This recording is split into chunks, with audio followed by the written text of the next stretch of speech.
ਹੋਏਗੀ ਜੀ।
ਨੰਬਰ ਦੇ ਰਿਹਾ ਤੁਹਾਡਾ ਕੀ ਕਹਿੰਦੇ ਉੱਤੇ ਬਸ ਨੰਬਰ ਮੈਂ ਦੇ ਦਾਂਗਾ ਤੁਹਾਨੂੰ ਕੰਟਰ ਵੀ ਜਾਵਾਂਗਾ ਪੂਰਾ ਤਫਸੀਲ ਦੱਸਾਂਗਾ ਕਿਵੇਂ ਕਿਵੇਂ ਕੀ ਮਾਮਲਾ ਹੁੰਦਾ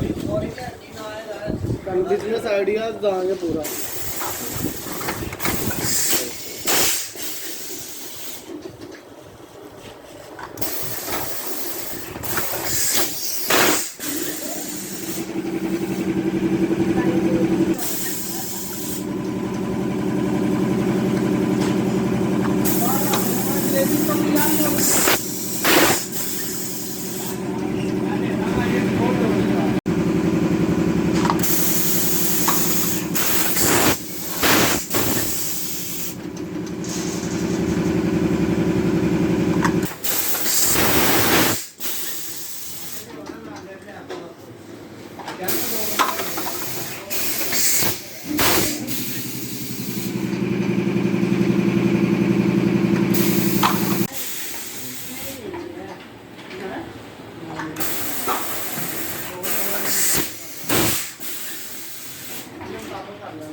ਆਪਣੇ